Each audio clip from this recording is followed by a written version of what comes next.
What's going on, guys? It's your boy Parag. It's day 30 of the hard challenge. Went on the walk, feeling pretty good today. Slept. I slept for like 7 hours, and I woke up. Then I went back to bed, and then I woke up at like 9 something. But hey, here we are. If you want to skip to the workout today, is arm day. Skip over here. You know what I'm saying? Before we get into the main reading section, we always gotta do a question of the day. So hold up. Yesterday was, if you had 1 day left to live, how would you spend it? Already answered that question. This question, oh no. Yesterday was, what advice would you give to your younger self? I'm capping. Okay, this question for today. Is there something you're still holding on to? Is it time to let go? Wow.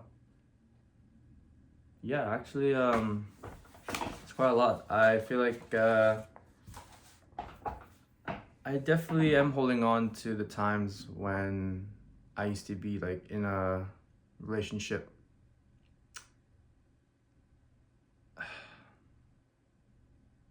Okay, let's not get into too deep here. This is not supposed to be about that. Anyways, onto the reading section. Maybe I'll make another video in regards to how I'm feeling, but that's for another time. Hey, okay. Let's get started. The first significant impact of sexual revelation, oh my god, and what it made properly modern in the physiological sense of the word was its radical shift to amendments. The sexual revolution disentangled sexuality from the kinship system and from the cosmology that had tied sexuality to religion.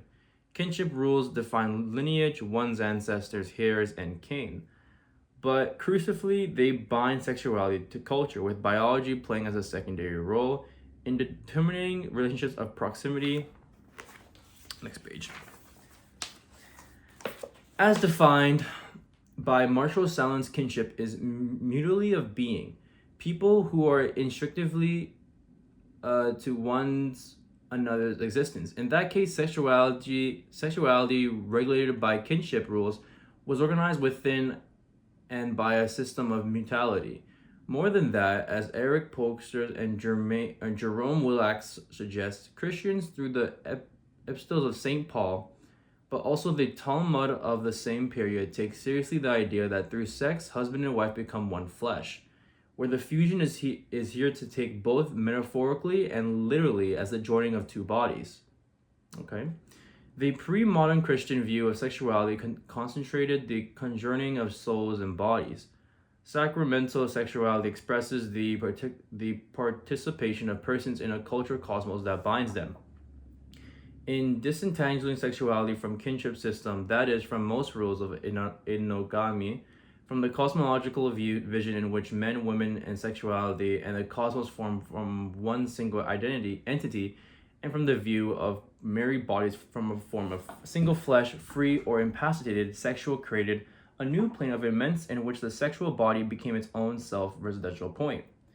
Disconnected from the other bodies and persons, if sexuality was a natural instinct, the sexual body would become pure psychology, governed by hormones and neutral endings. It underwent the same process that connected the personhood to larger and cosmological or moral conceptions of self, with the body becoming a material. Sorry guys, I'm a little tired, a little snoozy. That kind of hurt my cheek.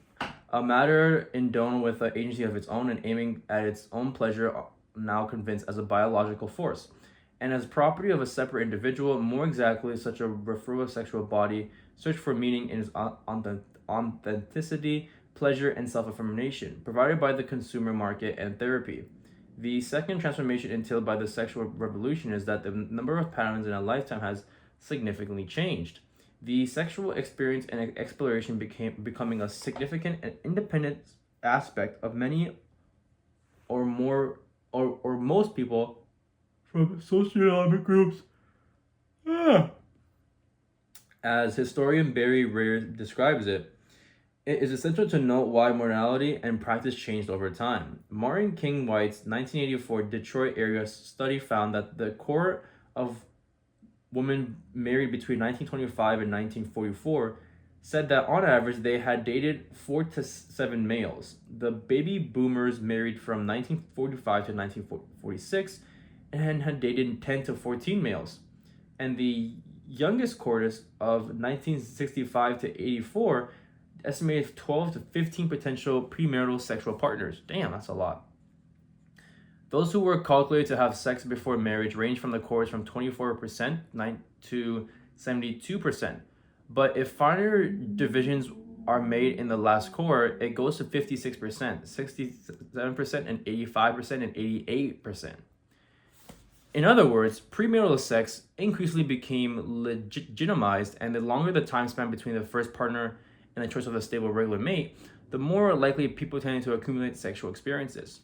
This implies that sexuality is now convinced as this experiment of accumulating encounters and meeting a large amount of partners. Against this backdrop, sexuality also became a new form of status and a competence, with the ideal of virginity and had been previously indexed on social reputation and value and was elitarian. I tried it. Sexiness and sexual performance became signals of one's position in sexual fields and unequally distributed forms of ranks and status.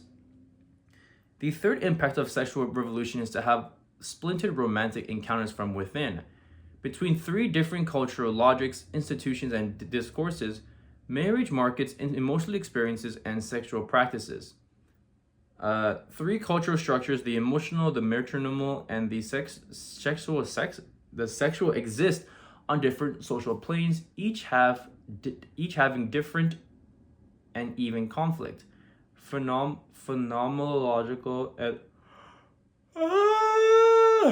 sorry guys, and normative structure in in the sexual market. For example, one has sexual relations without feeling morally obligated to maintain contact, whether it is emotional or marriage market. One is more likely to be accountable on one's behavior.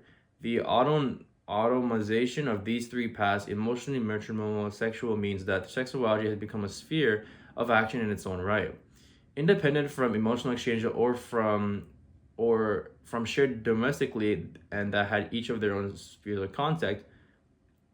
Albeit connected, now follows a cultural logic of its own. It forms a reign of action, as French sociologists Lou Boltanski and Laurent Telouvat called it. The splintering of the emotion and sexual encounter into different regimes of action is a chief effect of sexual freedom that has tremendous consequences in making men's and women's interactions far more uncertain. While both men and women have embraced the sexual revolution, it has thrown them away on distinct sociological paths to navigate different emotions, metronomy, and sexuality. As has often have been argued, men tend to Men tend to separate sexuality from emotions far more easily than women, while women tend to see themselves as emotionally far competent than men. Finally, sexual freedom presupposes a free will that has intact contractual definitions of social relationship and redefines the content of sexual morality. For sexual libertine Gail Rubin, the greatest moral evil in sexuality is inequality and the double standard. Rubin compares traditional and sexual morality to an ideology of racism, and that it enables one group to claim sexual virtue and to regulate the sexual non-virtues to an inferior, morally dangerous status. Rubin offers a substitute: sexual ethics. A democratic morality should judge sexual acts by the way partners treat one another, the level of mutual consideration, the presence of absence or coercion, and quality of the pleasures they provide, whether sex acts are gay, straight, coupled, or in groups, naked or in underwear, commercial or free, with or without video, should not be ethical concerns. The redefinition of sexual morality, which reflects well the historical shift observed by sexuality after the 1970s, has had an overwhelming effect to free the sexual and romantic terrain from what might actually be called thick normative by introducing a thin procedural one. Thick normativity contains elaborate stories and prescriptions that define the actions in terms of good and bad, immoral and moral, pure and impure, shameful and commendable, virtuous and vile, and thus connects human behavior to cultural cosmology, large collective stories that contain defining conceptions of good and the bad. The moral and the immoral. Thin procedural morality, on the other hand, gives individuals the right to decide about the moral content of their preferences and focus on the rules and procedures to secure respect for the psychic and bodily autonomy of the individual. It is thus relatively silent on the moral value of actions and evaluates them in the references to the silent degree in which they respect the subject's autonomy and capacity to experience pleasure. I'm sorry. While sexuality has obviously remained the most object of intense moral, political, and social struggles, their center of gravity has shifted. It is no longer a question of purity or sinfulness that preoccupies contemporaries, but rather issues that touch upon sexual equality and consent, with rape, abortion, and pornography, sexual harassment, or even teen pregnancies becoming the focus of social and public debates. Last page. Questions about the regulation of the image of women's bodies in the above-mentioned key industries, sexual harassment or date rape, are all deep down questions about consent. Consent derives from an epistemology based on the body and views in the relationship as a series of encounters, since it is the principle to secure in each encounter.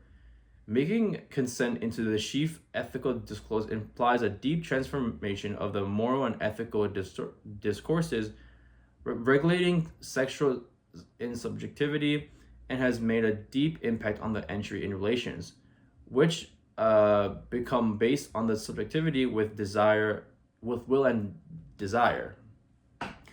These four transformations of sexuality in the process of sexual liberation, the immense of the sexual body, recuperated by the consumer market and by internet technology, the formation of a category of experience based on the accumulation of sexual experiences, the splinter of the heterosexual encounter in normal different paths, and the shift to procedurally ethics based on consent, constitute the new terrain for the formation of heterosexual relationships. All transformations described above made sexuality high premium to the values, vocabulary, grammar of the market in a realm of self-affirmation of the self and into this terrain of struggle between men and women. All of these characteristics and changes of sexuality have disposed the ritual character of sexual interactions and have made sexual relationships riddled with uncertainty and negative sociality. That is, a sociality in which men and women frequently and quickly withdraw from relationships. In the next chapters, I turn to a closer analysis of the mechanisms through which sexual social relations become what I call negative. Okay, so that's the last page for today. Next chapter, we'll be reading about confusing sex.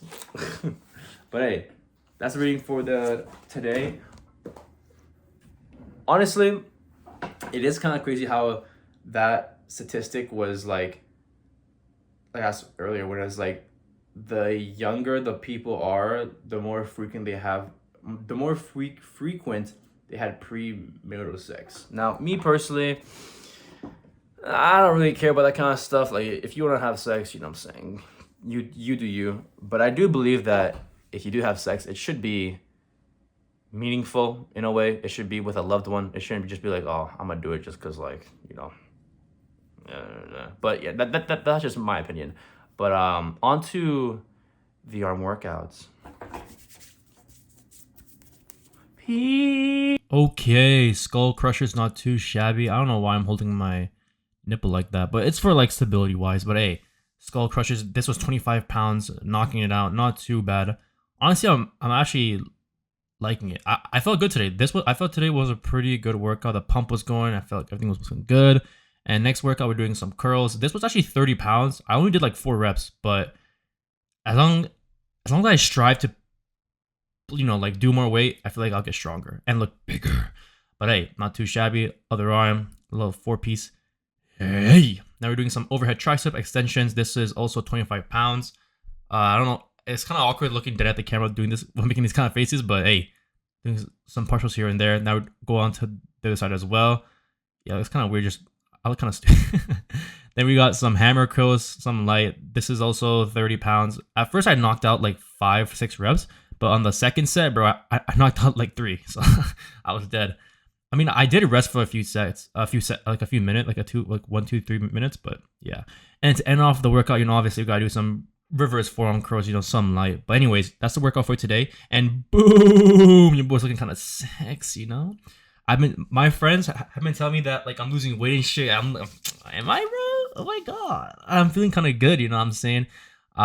Japan is like literally like 2 more weeks away, so I'm hyped for that. And for breakfast, we had a smoothie, raspberries, blueberries, strawberries. We got oatmeal, 1 scoop of peanut butter, creatine, coffee beans, water, not milk, water, and protein powder. I think I already said that, but hey, that's the breakfast. On to the lunch.